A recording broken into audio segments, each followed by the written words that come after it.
Oh, hello. This is on the matter of oaths, and I came up with the oath of the living abscissimus. An oath is something that you either are initiated into or something that you aspire to. You don't have to be a abscissimus to take the oath of the living abscissimus because it's something that you are telling your subconscious and something that will manifest as a result. So that's the reason why you see oaths taken, like there will be an oath, a magical oath within magical ritual, because it's something that you are communicating to your subconscious. So let's do the oath of the living abscissimus. I am become death. I no longer live. I no longer exist. The oath of the adepti abscissimus. I have become one with the all-encompassing. I am become emptiness. I am become death. I no longer live. I no longer exist. Put your face towards the sky. In the east, and chant this rhyme 108 times. I am become death. I no longer live. I no longer exist. On the plane of the world of existence, I am beyond where the darkness of the stars are, beyond the throne of God. Beyond the beyond, on a pale horse I ride, an obsidian torch I light. The black fire a pyre for myself, I am become emptiness, a sacrifice to Choronzon, the lord of the bridge, between what is and what isn't. Upon exalted throne of the demiurge I sit, and the city of pyramids across the abyss. I am become death, I no longer live, I no longer exist. This is the oath of the living abscissimus. What it's about is abscissimus. I believe it's a Greek word, and it means to truly know yourself. And to truly know yourself at the deepest level would mean that you know that you are a divine part of God, and so it'd be like unity between you and God, which yoga means. It's unity. And like if you think about that, it's a very, very, very, very deep concept, and takes people a long time to obtain. It's the highest level in ceremonial magic. Ceremonial magic is just yoga for the Western mind. So think of the yogis in Tibet, the monks that live in caves for their whole lives till they're 108 years old, and then choose to disincarnate out of this body through the rainbow body technique. Shit like that. Next oath, the oath of the Astrum Argentium. You knock 11 times. 1, 2, 3. 1, 2, 3, 4, 5. 1, 2, 3. It is the oath. It is my true will to accomplish the great work. Very simple oath. Once again, very, very deep. Because what the great work entails is what it sounds like. It's a great work, the magnum opus. It's escaping samsara in one lifetime, basically. It's the alchemical process of dissolution once, slaying your lower self and having a alchemical marriage with something called your higher genius, your agatho daemon, or your holy guardian angel. And after that, the next thing is crossing the abyss at least 7 times. Crossing the abyss means exactly what the Oath of the Osissimus was all about, becoming filled with emptiness, losing your whole self, and becoming completely empty. The reason why you have to become completely empty and lose everything about yourself and lose your whole sense of being is because you need room to be filled with what's called LBX, Lux, or the divine light. You lose contact with your holy guardian angel during this time, and it's like the dark night of the soul that lasts for a very, very long time.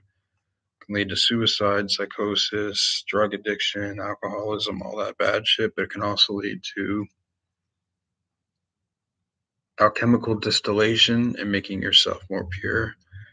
And you do this at least 7 times because in the alchemical tradition, you would distill a herb that was corresponded with the planet. You would distill this 7 times to get it to its prima materia, what the the primal first material, the quintessence, what you're made of. So it's an alchemical process. The great work. Also, the great work entails not doing this for yourself, but doing this for others, to teach others how to do this, to raise the collective of humanity um, up into a higher conscious state, which is the ultimate great work of the species. Like, because after you escape samsara, at least for me, my oath is I would come back as a bodhisattva, what it's called, which is you have the will to come back if you want to. You're off the wheel of samsara. You don't have to come back. But people like Jesus, Buddha, people like this would have been seen as bodhisattvas that had already attained, or like Jesus, for instance, someone that's born perfect. Let's just go with the myth. Let's call it a myth. Someone that's born perfect of divinity has already escaped samsara, has no reason to come here except to do the great work, which is to ascend the consciousness of the whole tribe of humanity. So Jesus is actually like a Gnostic saint in my pantheon of magicians and people that follow the great work. Um, but yeah, that's what that is. Another oath.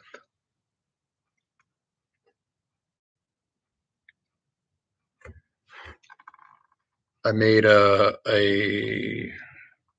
Liber Samick 2 Electric Boogaloo. It's pretty tight. Want to check it out. But in this, it's the invocation of the Holy Guardian Angel that I put my own shit into. Apo Pontos Cacadaminos.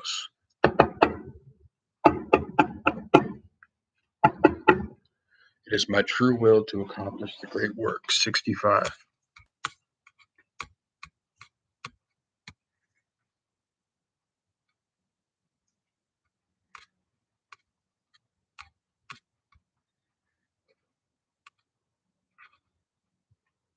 To complete the alchemical process inside of this vessel, I swear upon my life with the wine of the saints, I spill it and I swear. At this point, you would cut your breast, which I already did this morning. So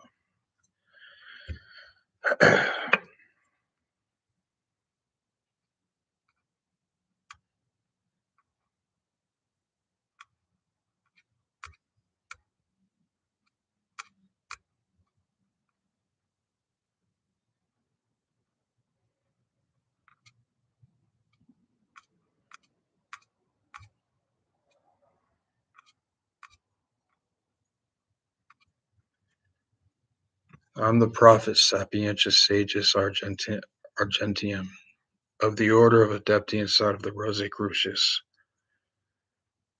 My college, my great work manifest is called the Kabbalistic Temple of Obsidian Flame. Upon this path of initiation, my will creates my right for this new college. I'm an educator of seekers when the cup has ruled their 12 stars. I'm a counselor of seekers when the sword has cut them from the sky. I'm a therapist for the seekers burnt of the fire, and a star in the sky for the hopeless who walk but have died. For the earth has destroyed our hope and lives. But we no longer require hope when we know. When we have divine will, I have killed dull care of the mundane and slaughtered hope. I have cast all of existence from the city of pyramids down and exist in the night of the phallic beast we generate the prima materia at will from.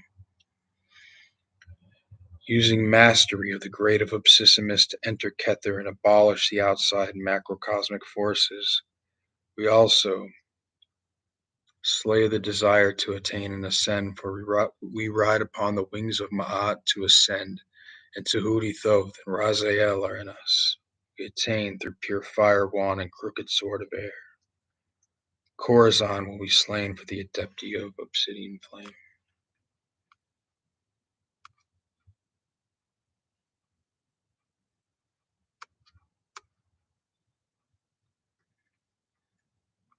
I call down into this vessel the blinding light of illumination of Ra Horkobit, Yaheshua, Ra Osiris, Yehovah Shah, the mother of all life, Isis, who bears the child of fire, the rose of the divine womb that births the light of the cross.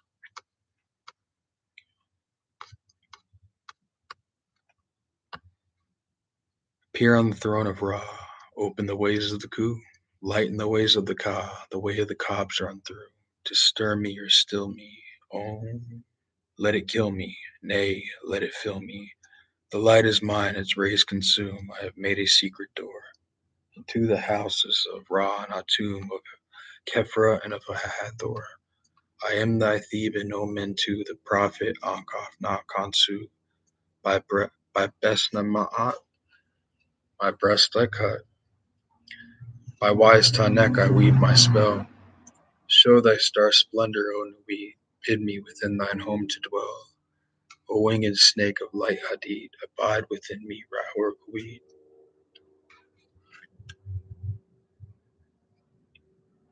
That was just a small treatise on a couple of magical oaths. You come up with your own.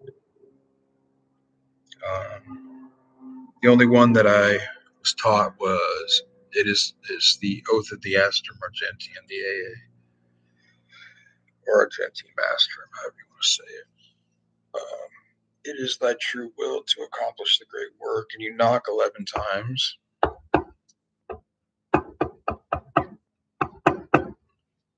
Because 11 is the number of the great work, 6 plus 5. The hexagram with the pentagram, the microcosm with the macrocosm, and 65 is also, it represents Luke's, LVX.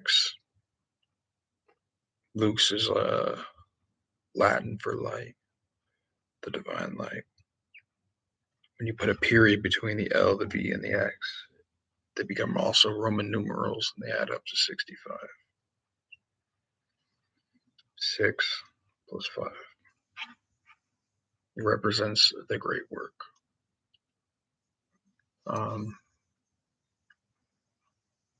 Why does it represent the great work? Well, so there's 3 grades of magic, really. There's the first 4 grades, and they're about the alchemical elements and equilibrating them. That's the man of earth. When you enter into, that's the order of the rose cross. and then that's when you learn the hexagram rituals. You do the pentagram rituals to equilibrate your alchemical elements. Third order is the Order of the Silver Star. That's the Magister Templi, Magus, and Absissimus. They mainly deal with, those grades mainly deal with, a lot of yoga stuff. But the septagram rituals and also further hexagram rituals. But